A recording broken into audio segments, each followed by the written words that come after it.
अगला नंबर हमको पढ़ना है वॉइस। क्या पढ़ना है जी? वॉइस पढ़ना है। वॉइस मीन्स क्या होता है? वाच्य होता है। क्या होता है बाजी? वाच्य होता है। अब ध्यान से समझना है कि वाच्य क्या है। पहले ध्यान से समझना है कि what is voice, what is voice क्या? क्योंकि बिल्कुल ध्यान से समझेंगे और जिसको नहीं समझ में आएगा वो क्या करेंगे? क्लियर है? वो प्रॉब्लम नहीं है। अब वाच्य होता क्या है? हम जानते हैं कि किसी काम को कर्ता स्वयं करता है या किसी दूसरे के द्वारा क्या करता है? करवाता है। तो जो स्वयं करता है या किसी दूसरे के द्वारा करवा करके उसका लाभ लेता है तब उसको क्या बोलते हैं? वाच्य बोलते हैं। समझ में आ रहा है?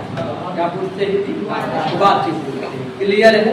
जैसे समझना ध्यान से, जैसे किसी का घर बन रहा है, अब कोई खुद लेबर का काम कर रहा है और करके उस घर का मिस्त्री लेबर का काम खुद करके और उस घर का निर्माण कर रहा है, तो वह भी वॉइस हो गया। और कोई ऐसा व्यक्ति है जो किसी दूसरे के द्वारा, यानी लेबर भी दूसरा और मिस्त्री भी दूसरा, और उसके द्वारा घर का वो क्या किया जा रहा है? निर्माण किया जा रहा है। क्या किया जा रहा है? निर्माण किया जा रहा है। और उस निर्माण किए गए घर का लाभ वह व्यक्ति खुद ले रहा है। समझ में आ रहा है कि नहीं? तो उसको भी क्या बोला जाएगा? वॉइस बोला जाएगा। तो हम जानते हैं कि काम दो तरह से होता है, एक या तो खुद करना होता है या तो दूसरे के कार्य के फल का लाभ उठाना होता है। समझ में आ रहा है कि नहीं? तब इस घटना को क्या बोलते हैं? वॉइस बोलते हैं। क्लियर है? तो प्रॉब्लम नहीं है। अब हम चर्चा करेंगे टाइप ऑफ वॉइस पर। क्लियर? अब हमको क्या पढ़ना? Type of voice, type of voice, type of voice पढ़ना। टाइप ऑफ वॉइस यानी वॉइस के प्रकार। ध्यान से समझना। टाइप ऑफ वॉइस यानी वॉइस के प्रकार पढ़ना। क्लियर है? वो प्रॉब्लम नहीं है। अब वॉइस कितने प्रकार के? दो प्रकार के होते हैं। एक पहला नंबर एक्टिव वॉइस होता है। पहले समझना है ध्यान। एक्टिव वॉइस हो गया जिसको हिंदी में बोलते हैं कर्तृवाच्य। कर्तृवाच्य बोलते हैं। एक्टिव वॉइस यानी कर्तृवाच्य हो गया। क्लियर है? और एक होता है पैसिव वॉइस। क्या होता है जी? पैसिव वॉइस होता है। पैसिव वॉइस होता है जिसको क्या बोला जाता है जी? कर्मवाच्य। क्या बोला जाता है? कर्मवाच्य बोला जाता है। कर्मवाच्य, कर्मवाच्य बोला जाता है। ध्यान से समझना है। कर्मवाच्य। अब एक्टिव वॉइस क्या है जी? बिल्कुल ध्यान से समझेंगे। क्लियर बाबू? किसी को कोई प्रॉब्लम? क्लियर है? अब एक्टिव वॉइस में क्या होता है? किसी काम को कर्ता स्वयं करता है, यानी इसमें कर्ता का प्रधानता होता है। समझ में आ रहा है? इसमें किसके प्रधानता होता है? कर्ता के प्रधानता होता है। इसमें कर्ता स्वयं कार्य को करता है। नहीं समझ? स्वयं कार्य को क्या करता है? करता है। जैसे कह दिया जाएगा कि राम आम खाता है। राम आम खाता है। ध्यान से समझना है। राम आम खाता है। क्या है जी? राम आम खाता है। एक वॉइस है, वो प्रॉब्लम नहीं है। क्लियर है?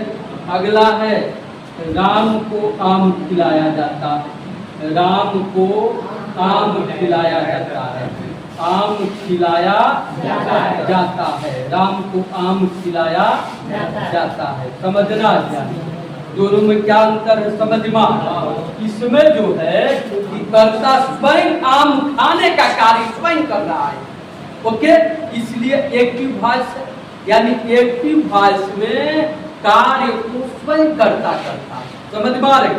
और पैसिव वॉइस में कार्य को स्वयं करता नहीं करता है, किसी दूसरे के कार्य के फल का लाभ उठाता, दूसरे के कार्य के फल का, यानी स्वयं नहीं करेगा, कोई दूसरा व्यक्ति करेगा और उसके जो फल होगा, जो परिणाम होगा, जो रिजल्ट होगा, उसको वो क्या करेगा? लाभ उठाएगा। समझ में आ रहा? तो क्या कहलाएगा? समझ में आ रहा? जैसे राम को आम खिलाया जाता है, इसका मतलब राम आम खाने का कार्य नहीं करता है, उसको खिलाया जाता है। उसके आगे आम छील करके पूरा बढ़िया से डिटेल करके उसको अच्छी तरह से प्लेट में रखा गया है, तब आम खाने का कार्य करता है, अन्यथा नहीं। अब इसमें आम क्या करें? क्लियर है? एक्टिव पैसिव वॉइस में अंतर समझ में आया है? एक्टिव वॉइस क्या है समझ में आया, पैसिव वॉइस क्या है समझ में आया? अब बोलो जी, कोई प्रॉब्लम है क्या? क्लियर है जी? कोई प्रॉब्लम नहीं है? ओके। अब एक्टिव से पैसिव वॉइस बनाने का नियम क्या होता है उसको समझना है ध्यान से। क्लियर है? और वॉइस पढ़ने से पहले हमारा टेंस बिल्कुल क्लियर रहना चाहिए। सबसे पहले क्या क्लियर रहना चाहिए? टेंस क्लियर रहना चाहिए कि टेंस क्या है, क्योंकि टेंस का ही एक्टिव वॉइस पैसिव वॉइस बनता है और अंग्रेजी का मूल आधार टेंस है। यदि टेंस क्लियर नहीं है तो अंग्रेजी पढ़ते ही रह जाओगे मेरे भाई बहन, कभी सीख नहीं पाओगे, क्योंकि जड़ से उठाना है और जड़ से उठाने के लिए अंग्रेजी सीखने के लिए सबसे बड़ी चीज क्या है? टेंस। यानी जब टेंस मालूम है वहां से सीक्वेंस पकड़ लिए हम और आगे बढ़ते चलेंगे जी। और यदि टेंस नहीं मालूम है तो फिर संभव नहीं है। इसलिए टेंस सबसे पहला जरूरी है कि टेंस हमारा क्लियर रहना चाहिए। तो क्या कोई प्रॉब्लम नहीं है?